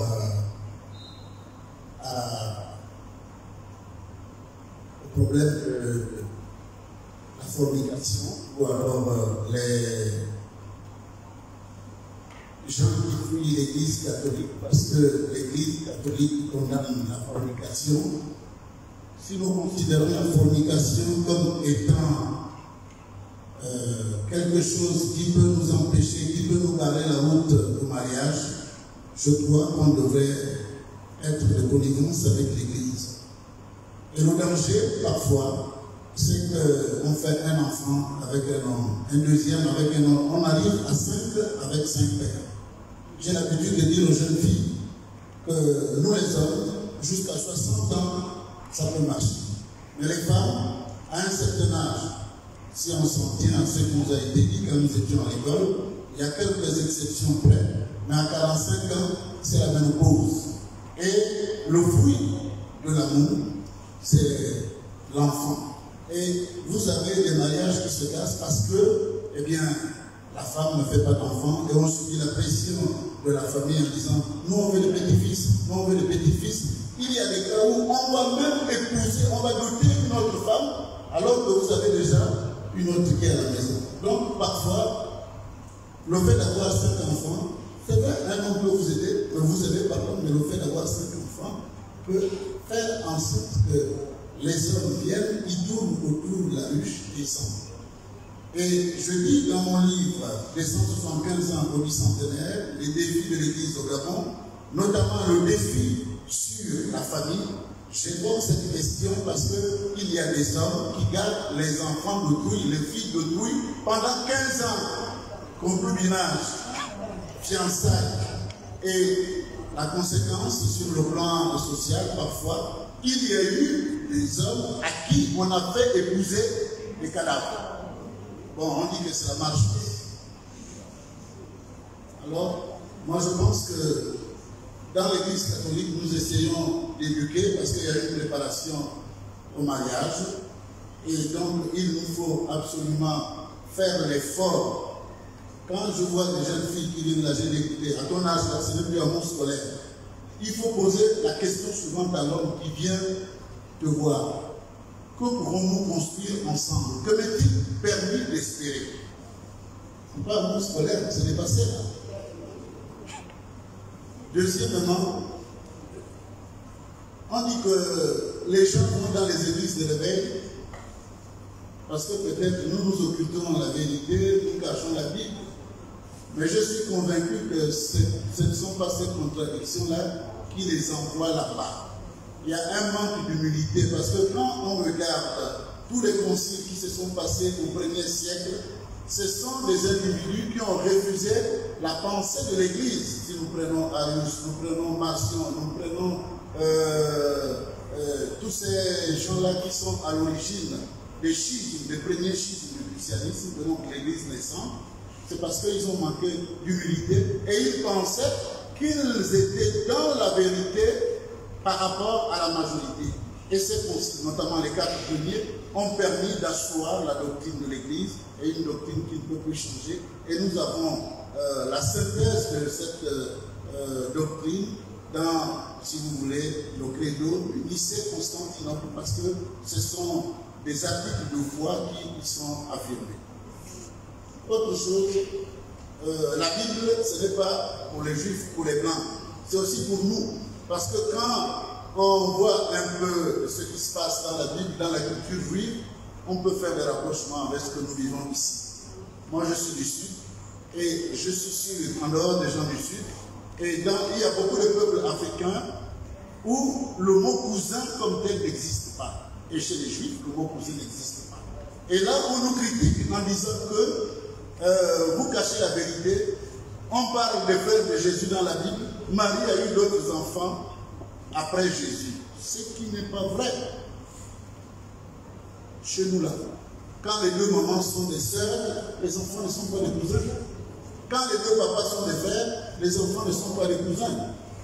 L'abbé Séraphin a déjà, ou l'abbé Pamphile a déjà abordé la question de la fuite en Égypte. Donc, la fuite qui a protégé l'enfant Jésus, et pendant la période du corona, les Blancs ont prophétisé la catastrophe en Afrique, et nous avons utilisé les bains de vapeur et tout le reste là. Et je disais toujours que voilà, Jésus, à son tour, a reconnu ce que l'Afrique a fait pour lui, et donc c'est Jésus qui nous a protégés. Ensuite, quand on regarde un peu chez nous, l'abbé Pamphile a déjà évoqué justement l'existence du quoi. Et la parole de Dieu, ce n'est pas seulement pour un peuple, c'est pour tous les peuples. Et nous en sommes, nous en faisons partie. Et donc, c'est aussi les Gabonais, les Noirs, qui sont les destinataires de cette parole, qui doit être le miroir qu'on doit regarder, parce que c'est cette parole qui nous révèle la volonté de Dieu. Qu'est-ce que Dieu veut que nous fassions? elle nous révèle donc la volonté de Dieu. Et peut-être que s'il n'y avait pas la parole de Dieu, même s'il y avait une sagesse africaine, peut-être qu'il y aurait plus de guerres, il y aurait plus d'homicides, il y aurait plus de méchanceté dans notre monde, dans notre société. Et pour les chrétiens, il y a des choses qu'ils refusent de faire parce qu'il y a un code de conduite, il y a la charte pour les chrétiens, donc les 10 commandements, qui disent que ça, vous ne devez pas le faire. Nous avons les 3 premiers commandements qui sont en rapport avec Dieu, et du 7e au 10e en rapport avec le prochain.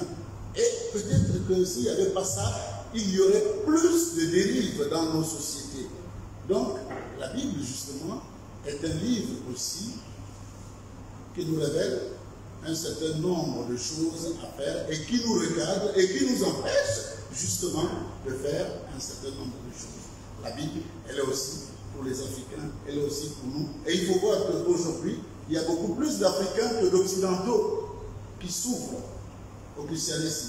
Et il y a beaucoup de critiques aujourd'hui en disant, alors si les chrétiens, justement, s'engagent comme ça en Afrique, c'est parce qu'ils sont pauvres et ils pensent que plus tard, ils auront quelque chose. Et c'est, je crois, Karl Marx qui a dit que la religion est l'opium du peuple. Mais je suis content parce que Jean-Paul II avait dit que, eh bien, l'avenir de l'Église se trouvait en Afrique. Il y a quelque chose de Nazareth que peut-il sortir de bon, de l'Afrique que peut-il sortir. C'est l'Afrique maintenant qui va évangéliser l'Occident, alors que dans les premiers siècles, dans les premiers temps, ce sont les Occidentaux qui venaient chez nous. Alors, je voudrais terminer en disant que en ce qui concerne, par exemple, comment vous appelez ça, le rapport entre les Africains et peut-être les Juifs, quand on regarde bien, au fond, il y a toujours, il y a quelques éléments qui nous rapprochent les uns des autres. Il y a quelques éléments qui nous rapprochent les uns des autres. Et c'est ce qui permet de nous révéler que nous sommes un seul peuple. Parce que Jésus est venu justement pour rassembler tous les peuples, tous les enfants dispersés en un seul peuple. Et ce peuple-là, nous sommes une portion de ce peuple. Donc nous ne pouvons plus continuer à dire, parce qu'il y a une vidéo qui circule en disant que vous les Africains, vous êtes bêtes, vous êtes maboules, pourquoi vous avez accueilli le christianisme au détriment de notre tradition, mais aujourd'hui encore en Afrique, il y a l'existence des RTA, c'est-à-dire des religions traditionnelles africaines, et vous avez des gens qui, mordicus, disent non au christianisme. Ils sont libres, mais seulement dans cette liberté, au moment du passage de ce monde à l'autre, il faut respecter leur liberté. J'ai refusé de faire la messe de mon père, il était païen. Ah ben oui, il n'y a que le corps de quelqu'un qui est baptisé qui vient à l'église. Donc, tu as vécu pendant 60 ans, 70 ans, et à la fin, il faut nous imposer quelque chose. Nous disons non. Sinon, ceux qui sont chrétiens, ceux qui ne sont pas chrétiens, ils vont dire, ce n'est pas la peine de se faire baptiser, puisque quand je vais mourir, on va me mener à l'église. Alors, donc, la Bible, je crois que nos deux conférenciers nous ont donné beaucoup d'éclairage aujourd'hui, et nous avons à leur dire merci. Parce que personnellement, je ne suis pas bibliste, je suis prêtre, mais tous les prêtres ne sont pas biblistes. On a toujours besoin des spécialistes, justement, pour nous donner les clés de lecture, parce que parfois, il y a des événements que nous ne pouvons pas comprendre si nous ignorons le contexte. Et je crois que c'est Séraphin ou l'abbé Pamphile qui a parlé du contexte par rapport aux contradictions. Alors, ceux qui quittent l'église catholique pour aller ailleurs, vous pouvez être sûr qu'ils s'infiltrent pour venir suivre nos formations et quand ils vont là-bas, ils sont des grands prophètes. Alors, je pense que ce qui les amène là-bas, c'est l'orgueil. Et j'ai dit que mon prochain livre aura pour titre Dieu et l'argent de l'avant. On instrumentalise le nom de Dieu. Mais beaucoup, malheureusement, reviennent après d'avoir passé 5 ans là-bas. Il nous a à mon père. La place ne fait pas comme chez nous. Continuons à prier et à les accueillir parce que s'ils reviennent, on ne peut pas leur fermer la porte parce que ce sont nos frères.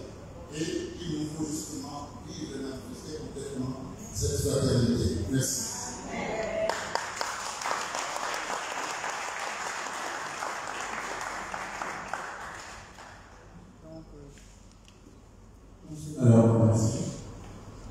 très long. Donc, merci aux conférenciers, merci pour vos interventions. J'ai été beaucoup nourri par la qualité de vos conférences, vos interventions. Dieu, la Bible, c'est contradictoire. Alors, moi, j'ai un problème contre justement le verbe que vous avez choisi. Le verbe contredire. Et je pense que c'est un verbe quand même assez fort pour pouvoir traduire le message que vous aviez justement transmis à la communauté. Et nous avons compris qu'au-delà de ce que l'on peut appeler les contradictions, le message ou la finalité est la même. Donc ma question, ma préoccupation, j'aimerais savoir, est-ce que, à la place de parler de contradiction, d'utiliser le verbe contredire, est-ce qu'on ne peut pas utiliser un autre verbe qui pourrait traduire justement ce que vous êtes en train de dire? Parce que nous avons beaucoup de profanes. Nous allons sortir d'ici et on va dire qu'est-ce que les prêtres ont dit? Les prêtres ont parlé de la contradiction. Donc la Bible se contredit. Donc à la veille, la parole de Dieu, à la veille du dimanche, la parole de Dieu, il faut quand même donner quelque chose de consistant au peuple de Dieu et définir les choses telles qu'elles sont. Je sais que pour rentrer dans la Bible, vous avez parlé des méthodes, vous avez parlé des outils pour pouvoir nous rendre compte de la Bible, de ce qu'on dit de telle époque. Donc s'il fallait utiliser un autre verbe, est-ce que vous aurez un autre verbe, un autre mot pour pouvoir traduire ce que vous voulez dire? Au lieu de parler de contradiction, au lieu de parler de position, est-ce qu'il y a un autre mot ou un autre verbe qui existe? Merci. S'il fallait parler d'un autre mot, puisqu'on a fait la dissertation au lycée, parler de discuter, c'est-à-dire la discussion. Donc la Bible est un échange intérieur entre différentes écoles, entre différentes conceptions. J'aurais le mot de discuter. La Bible se discute. Donc la discussion et cette discussion gérera la lumière de ce qu'est véritablement Dieu. Donc voilà ce que je pourrais dire. Et moi, je vais ajouter, c'est que ce qui fait la particularité du bibliste, c'est-à-dire que tu vas au fond des choses, sans dents. Il faut qu'on a dit comme le chirurgien, s'il doit opérer sa femme pour enlever la maladie, il prend les bistouris sans pitié. Il ouvre le ventre de sa femme, il enlève ce qui est enlevé, il recoupe et ça rentre. C'est ça le travail bibliste.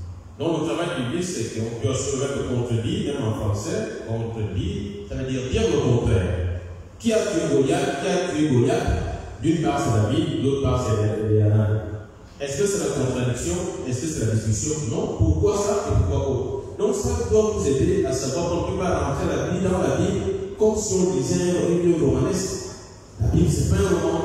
Et ça peut aussi nous aider à comprendre que autant je ne peux pas donner ma vie, ma santé à un faux médecin, autant je ne peux pas laisser que n'importe qui me parle de la Bible avec conviction sous prétexte des prophéties et des visions.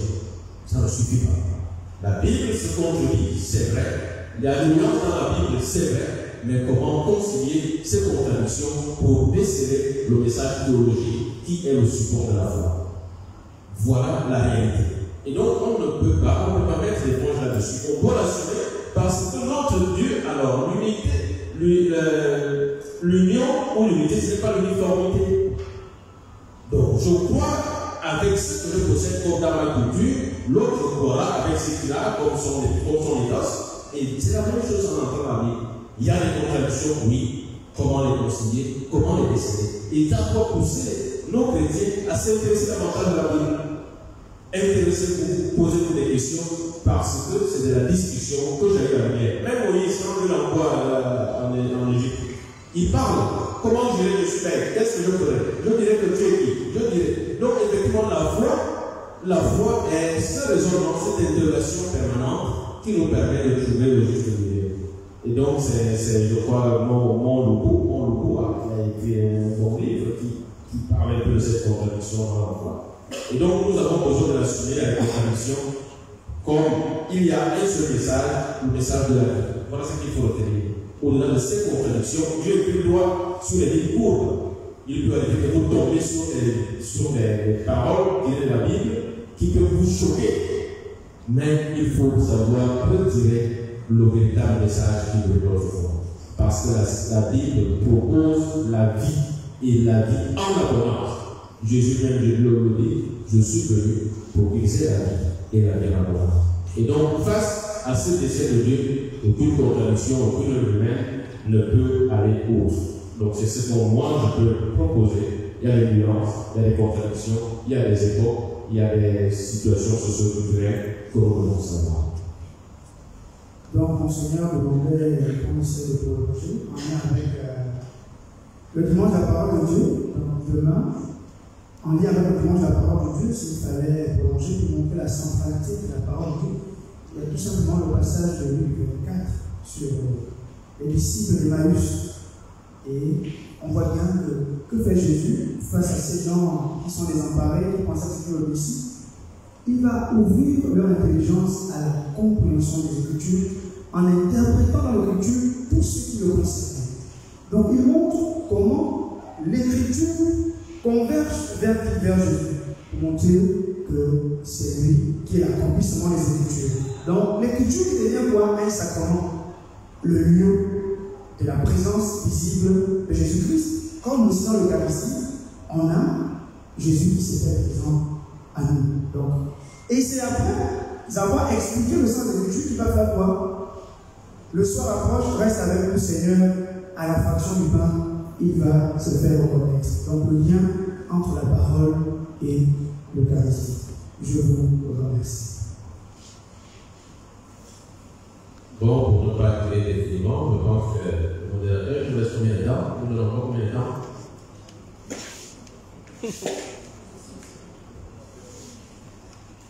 Alors, le temps est largement dépassé.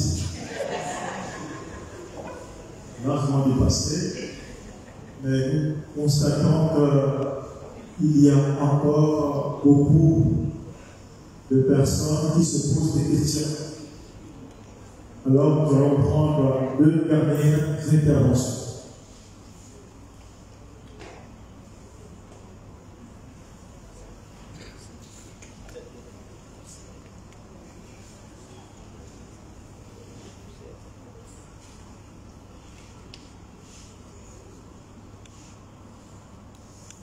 Si j'ai oublié de poser cette question parce que je voudrais savoir si la vie et mort a un impact dans l'Église par rapport à la vie. Je m'explique. J'ai été victime des brûlures du 3e degré et les médecins m'avaient autorisé de me mettre en pantalon parce qu'ils disaient que le soleil a beaucoup de produits qui peuvent provoquer le cancer. Donc, c'était à la Pâque 2009. Je m'en vais à l'église. On me dit que je ne peux pas communier parce que j'étais en pantalon. Et quand je vais à Lyon, je vois une religieuse habillée en pantalon qui donne la communion. Le péché est à tel niveau. Parce que moi qui suis chrétien baptisé, je veux communier. Moi, on m'interdit de communier parce que je suis habillée en pantalon. Et la religieuse qui donne la communion, elle est autorisée à donner la communion. Parce que je lui ai posé la question pourquoi vous avez donné la communion étant en pantalon. Il dit, mais en hiver, qu'est-ce que tu veux que je porte? Je ne peux pas porter un tissu léger. J'ai mis le jean parce qu'il fait frais. Là, c'est ce jour-là. Un autre jour, j'étais habillée comme je suis là. Je vais à l'église. On vient me sortir de l'église comme si j'étais un alpha. Je dis, il y a quoi? Oh, tu ne peux pas rentrer à l'église habillée comme ça. Je dis, comment? On me dit, non, tu as les manches, les bras dehors. Donc, je suis sortie. Pour ne pas aller plus loin, c'est pour vous demander que dites-nous un peu, parce que j'ai été frustrée plusieurs fois, parce que c'est le cœur de Jésus le regarde. Il ne regarde pas notre accoutrement. Parce que j'ai été frustrée Heureusement qu'à Sainte-Marie, il y avait le père Yves qui m'avait dit que tu ne vas pas changer ta façon de t'habiller, fais un témoignage devant, parce que quand les gens voient tes cicatrices, tu témoignes sans parler. Je vous assure que j'ai toujours été humiliée comme ça. Tu es devant que tu veux recevoir le corps de Christ, on vient t'attraper que tu ne peux pas communier. Donc, vous qui connaissez bien la Bible, dites-nous un peu les impératifs de la Bible. Et je voudrais aussi savoir, parce que quand on va à une cérémonie, même si tu arrives en retard, tu manges quand même les restes. Mais à l'église catholique, même si tu arrives pendant le Hallelujah, tu ne peux pas communier. Vous voyez très bien les embouteillages, les choses qui font en sorte que même si tu voulais arriver à l'heure à l'église, tu arrives en retard. Et après je m'arrête.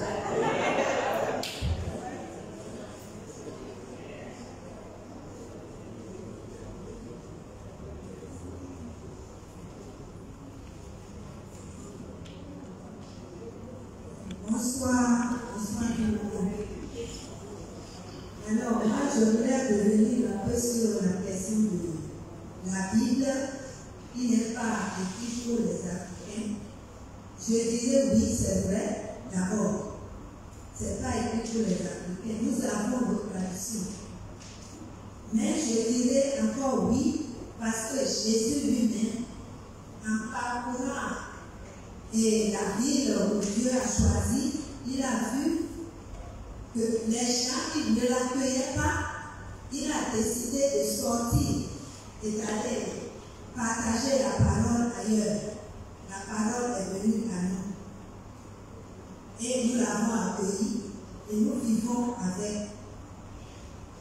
Et de plus, quand on parle de nos traditions, c'est déjà nos débuts. Ce n'était pas mauvais pour nous les Africains, chacun avait son côté. Mais quand la parole est venue, nous l'avons accueillie et nous vivons avec. Et s'il faut voir dans la Bible, si quelqu'un a déjà vécu des épreuves, si je peux dire, a déjà vécu des guerres, il saura que lui-même, il est dans la Bible. Parce qu'il arrive des fois qu'on se retrouve dans des situations que quand tu lis la Bible, tout de suite, tu te réfères à toi-même, tu vois, ah mais moi-même j'ai vécu cette vie. Ou je suis en train de vivre la vie. Donc, pour dire réellement, c'est à nous tous, c'est au monde entier que le Seigneur, que Jésus a donné la parole. La Bible a été écrite avant que Jésus est né et que nous avons reçu encore pour lui. Donc, nous acceptons la Bible comme c'est arrivé à nous depuis. On vit avec, on remercie le Seigneur pour nous faire participer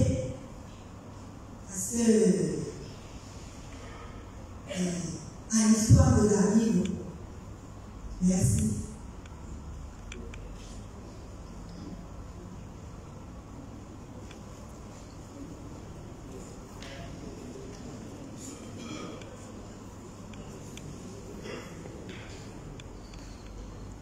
Nous vous remercions. Nous retenons donc que la Bible est une bibliothèque, un ensemble de livres et le satellite de compréhension de l'élévation spirituelle à pour une meilleure adhésion reste Dieu lui-même. Les contextes de lecture, le contexte de vie, que les Allemands appellent aussi les lettres, nous permettent de mieux cerner ces contradictions et qu'en fait, nous devons pour être possible, humble, par une foi opérante à l'accueil du message que le Seigneur cesse de nous transmettre chaque jour. Nous disons donc merci à l'abbé Pamphile, le responsable de la pastorale biblique, et à M. l'abbé Séraphin Obambo, donc les conférenciers de ce temps d'échange. Ceci étant, avant de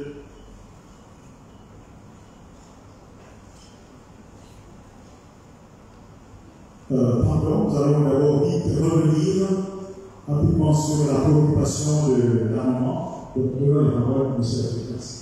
Moi, je vais répondre à cette question en vous disant qu'il y a eu effectivement un problème à la côté de Corinthe au sujet de la culture et la question de comment se vêtir. Alors, chez les Corinthiens, donc chez les Corinthiens, un peu culturels, on ne se couvre pas la tête quand on vient à la messe, au culte. Mais c'est avéré qu'il y a des gens qui venaient avec des brillants, des choses qui attirent l'attention sur la tête. Donc, au lieu d'être concentrés pour la prière, eux, ils regardaient les choses qui sont sur la tête, la beauté qui est sur la tête. Alors, ça veut dire quoi? Il faut se couvrir la tête. Et pourtant, c'est dans la culture, c'est plutôt dans la culture juive. Ce n'est pas dans la culture même. Mais c'est pour dire quoi? C'est pour éviter de frustrer l'autre.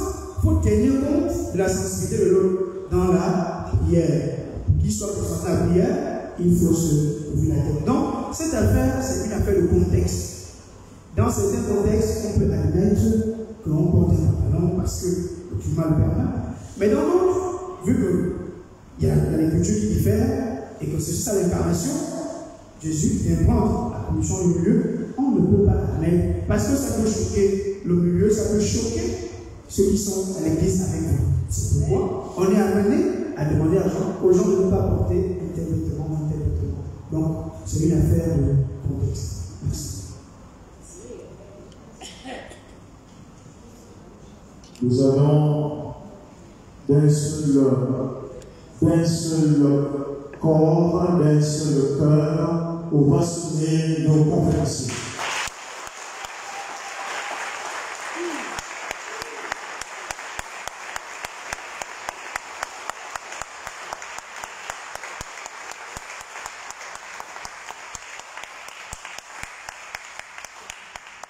Nous vous remercions. Nous sommes ici au Colisée saison de Libreville, à notre première rencontre, à notre première sortie ici avec la commission biblique. Et pour soutenir justement cette œuvre, nous allons vous inviter simplement à vous lever pour rendre grâce au Seigneur pour ce temps d'échange. Et par l'occasion même, nous allons vous aider une corbeille pour la quête, pour encourager cette bonne mission et encourager les différents conférenciers.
grand séminaire national de Saint-Augustin, l'Académie Bellegarde Bambou, pour le mot de fin.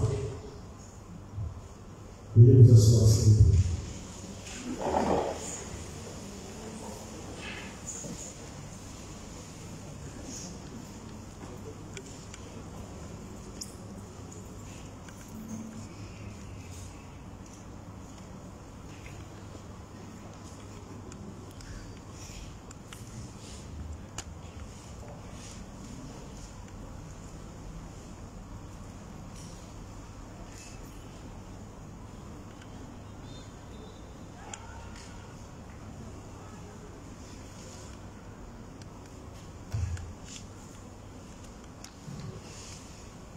Messieurs les abbés, mesdames et messieurs, distingués invités, chers frères et sœurs dans la foi, arrivé au terme de ces quelques heures de notre réflexion consacrée à la Bible, dont le thème est « La Bible se contredit-elle ?», j'ai en moi un sentiment profond de gratitude envers Dieu, notre Père Tout-Puissant, source de vie qui nous a permis de célébrer cet événement dans la paix et la méditation. Je rends aussi grâce au Seigneur parce qu'il est la parole et c'est lui qui nous la donne et c'est à lui que nous devons rendre compte. J'ai aussi le devoir de remercier nos deux conférenciers, les abbés Séraphin et Pamphile, pour leur brillant exposé et toutes les lumières qui ont permis à chacun d'avoir désormais des idées justes et nettes sur la Bible. Je remercie enfin chacun de vous pour votre participation active et votre contribution à quelque niveau que ce soit. Je suis satisfait de la qualité du contenu et du bon déroulement de cette activité intellectuelle au cours de laquelle nous avons médité sur un thème d'actualité pour les chrétiens et le monde scientifique. Nos deux conférenciers nous ont aidés à approfondir et à prendre conscience d'un sujet difficile à cerner. La Bible décrit des événements qui ont été mis par écrit plusieurs siècles après l'époque où ils sont supposés avoir eu lieu. Et pendant cette longue période, la transmission orale, il est évident que le détail des circonstances précises ou de la chronologie s'est perdu pour ne conserver que la trame narrative de ces récits. Les rédacteurs finaux du texte biblique, tel que nous le connaissons aujourd'hui, ont opéré un travail de collecte de plusieurs traditions qu'ils ont quelquefois laissé cohabiter sans chercher à les harmoniser. C'est ainsi que vous trouvez deux récits de la création du monde très différents l'un de l'autre. Deux fois les 10 commandements, plusieurs fois le récit où un patriarche se fait passer sa femme pour sa sœur. Deux fois l'histoire des rois d'Israël et de Juda, notamment dans les livres des rois et les livres des chroniques. Dans ces conditions, il n'est pas surprenant que le récit comporte ce qui peut apparaître comme des incohérences. La conséquence est que décidément, non. La Bible n'a pas été dictée mot à mot à des prophètes qui ne seraient que des magnétophones de la révélation divine. Elle est le résultat d'un long processus de maturation. Ce qui, de mon point de vue, n'enlève rien à la qualité de ces textes. Bien au contraire, il est précieux de voir comment les auteurs bibliques se sont bagarrés entre la dure réalité qu'ils vivaient et les exigences de la foi dont ils étaient porteurs. C'est parce qu'elle est pétrie de sang, de larmes et de labeur que la Bible m'intéresse. Je pense qu'en lisant la Bible attentivement, comme vous le faites, vous découvrirez beaucoup d'autres incohérences. La chronologie de la vie de Jésus, par exemple, diffère très sensiblement d'un évangile à l'autre. Les croyants qui ont rassemblé ces livres pour en faire leur Bible n'étaient pas plus bêtes que nous. Ils ont parfaitement remarqué ces incohérences et n'ont jamais cherché à les gommer ou à imposer une harmonisation forcée sur les textes. Il paraît clair pour eux que l'essentiel du message de la Bible n'est pas dans l'exactitude ou non des détails du texte, mais dans ce qu'il nous révèle du projet bienveillant de Dieu à l'égard de l'humanité. Pour ce qui me concerne, ces incohérences ne me gênent pas. Un livre qui se prétendrait parfait, écrit dans le ciel de toute éternité, ne provoquerait chez moi, comme chez beaucoup de mes contemporains d'ailleurs, qu'un haussement d'épaule. Oui. De nombreux croyants reconnaissent dans les livres de l'Ancien et du Nouveau Testament une parole qui fait autorité. Pour comprendre qui est Dieu, quel est le sens de la vie humaine, quelle est la place de l'homme et de la femme dans le monde, quelle est la finalité de l'histoire. Les textes de la Bible portent en effet la réflexion d'êtres humains de chair et de sang qui ont confronté leur foi en Dieu avec la réalité souvent difficile qu'ils vivaient à leur époque. Aux questions qui se posaient à eux, ils ont apporté des réponses de croyants et ont cherché à convaincre leurs lecteurs de la pertinence de leur vue. Les écrits bibliques sont donc à lire et à recevoir plus comme des témoignages de foi que comme des traités historiques ou scientifiques. La notion de vérité donc, que nous comprenons aujourd'hui comme une exactitude s'appuyant sur des preuves, n'était pas celle qui a été les auteurs de la Bible. Voici ce que l'évangéliste Jean dit à propos de la vérité. Si vous obéissez fidèlement à l'enseignement de Jésus, vous êtes vraiment ses disciples. Ainsi, vous connaîtrez la vérité et la vérité vous rendra libre. Jean chapitre 8, verset 31. Dans la Bible donc, la vérité ultime est de connaître Dieu et de l'aimer et de lui être fidèle. Est-ce la première définition que vous donneriez de ce mot? La Bible dit-elle la vérité? Oui, dans le sens où elle nous montre comment être réconcilié avec Dieu. Mais cette vérité passe quelquefois par l'utilisation des poèmes, des fables, des contes et l'histoire arrangée.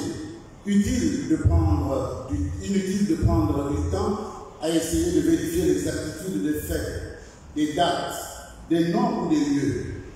N'en est-il pas de même avec certains films de cinéma qui utilisent la fiction pour faire passer un message bien réel et pertinent? Qu'est-ce que la vérité? Demandait le gouverneur Pilate à Jésus. La question se pose à chacun. Quelle vérité cherchons-nous? Si vous cherchez à vous rapprocher de Dieu, alors oui, la Bible peut même devenir une parole par laquelle Dieu s'adresse à vous. Oui, messieurs les amis, mesdames et messieurs, chers frères et sœurs dans la foi, tout au long de cet après-midi, nous avons été exposés ou mis en face de différentes visions, conceptions et considérations de la Bible. Donc, aux uns et aux autres, je souhaite un bon retour à la maison sous la protection de celui dont la main conduit même ceux qui vont au-delà des mers et qui tient en sa bénédiction tous ceux qu'il a créés par la parole. Je déclare close cette activité scientifique sur la Bible. Se contredit-elle? Je vous remercie.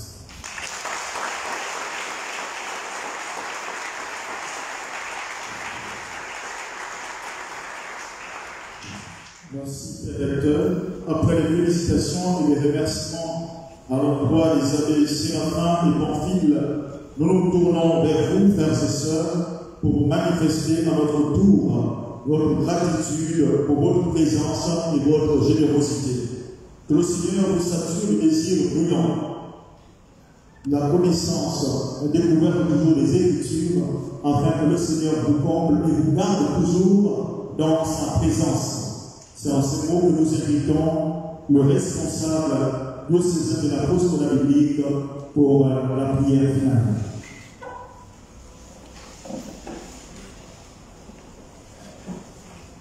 notre secours est dans le nom du Seigneur. Seigneur, exaucez ma prière. Et que mon prière parvienne jusqu'à la fin. Le Seigneur soit avec vous. Et avec vos esprits. Et que Dieu Tout-Puissant vous bénisse, le Père et le Fils et le Saint-Esprit. Amen. Allez dans la paix.